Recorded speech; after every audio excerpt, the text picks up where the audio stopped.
Assalamualaikum warahmatullahi wabarakatuh. Pada zaman Rasulullah Shallallahu Alaihi Wasallam, Al-Quran sudah ditulis secara keseluruhan, hanya saja masih belum dibukukan. Surah-surahnya belum teratur seperti sekarang, dan hanya tertulis di pelepah-pelepah kurma, kayu-kayu, tulang-tulang, kulit-kulit binatang, dan ada di dada para sahabat. Saat pertempuran Yamamah, banyak para penghafal Al-Quran yang syahid di medan perang, sehingga hal ini menjadi keresahan sahabat Umar. Kemudian beliau berinisiatif untuk mengumpulkan Al-Quran. Beliau menemui sahabat Abu Bakar yang didapatinya dalam keadaan sedih dan duka yang mendalam. Ia menyampaikan usulan kepada sahabat Abu Bakar untuk melakukan kodifikasi terhadap Al-Quran karena khawatir musnahnya Al-Quran yang banyak tersimpan dalam hafalan dan ingatan para sahabat. Sedangkan para sahabat penghafal Al-Quran banyak yang gugur di pertempuran Yamamah. Awalnya sahabat Abu Bakar sempat bimbang dan ragu pada usulan sahabat Umar. Namun kemudian Allah Subhanahu wa Ta'ala melapangkan hati sahabat Abu Bakar. Beliau menerima usulan sahabat Umar setelah sahabat Umar menjelaskan tentang kemaslahatan pengumpulan Al-Quran tersebut. Kemudian sahabat Abu Bakar memanggil sahabat Zaid bin Sabit dan memintanya untuk memodifikasi Al-Quran dalam satu mushaf. Sahabat Zaid bin Sabit awalnya juga merasakan kebimbangan, tetapi kemudian kebimbangan itu sirna setelah mendengar penjelasan dari sahabat Umar.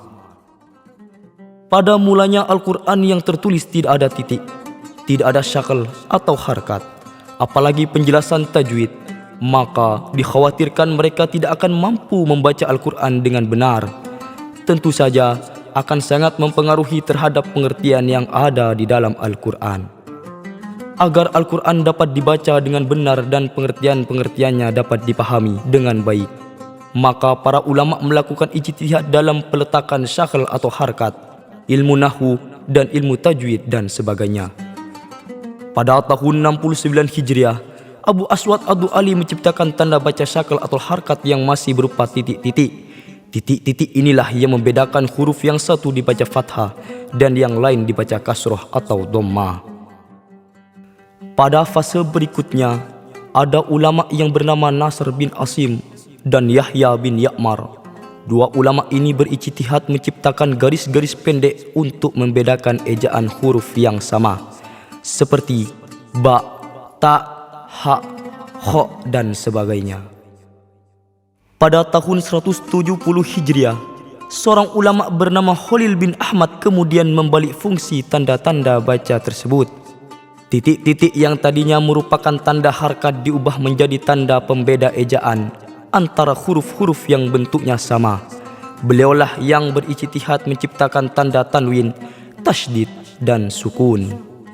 Setelah Al-Quran lengkap titik dan harkatnya, para ulama masih terus berijtihad bagaimana Al-Quran bisa dibaca dengan baik dan benar, panjang pendeknya bacaan dan tebal tipisnya huruf.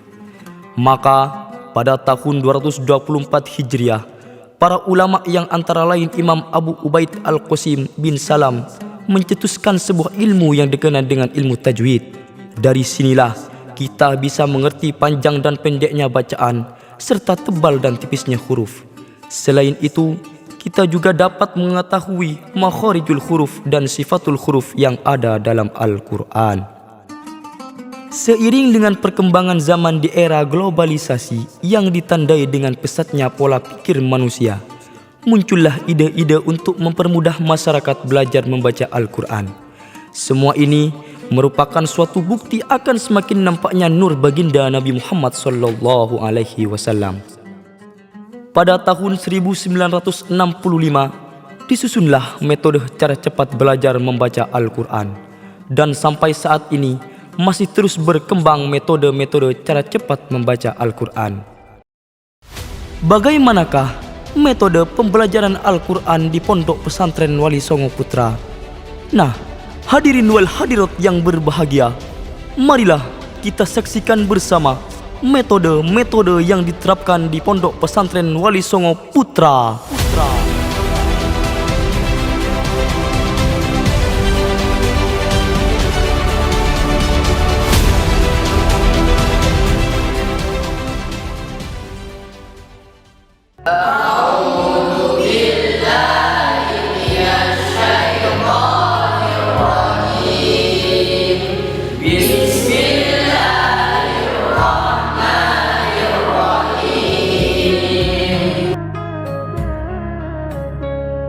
Kamu sama dengan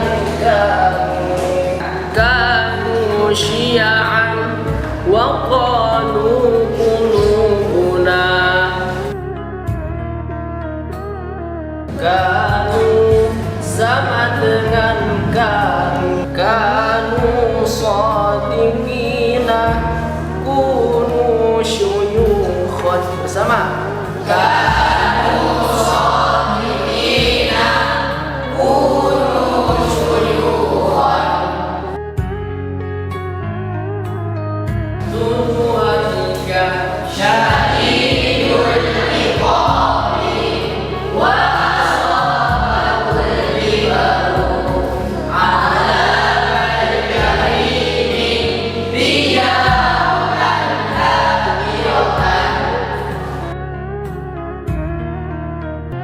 baca baris ketiga.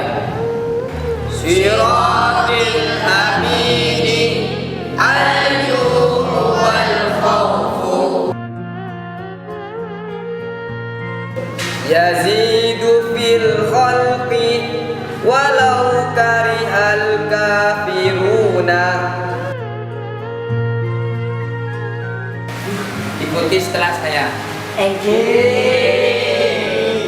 Hukum idgham ada tiga.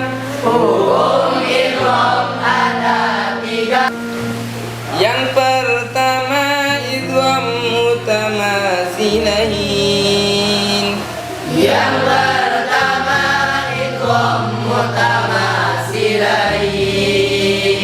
kedua idgham mutajanisain.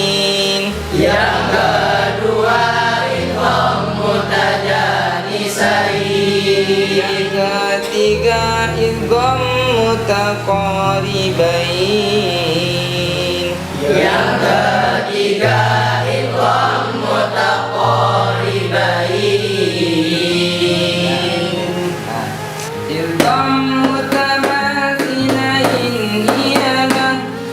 Idgham mutamatsilain ialah bertemunya dua huruf yang sama makhraj dan sifatnya.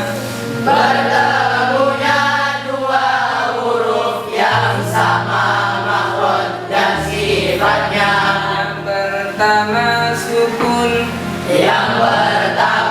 sukun, dan yang kedua berhakat.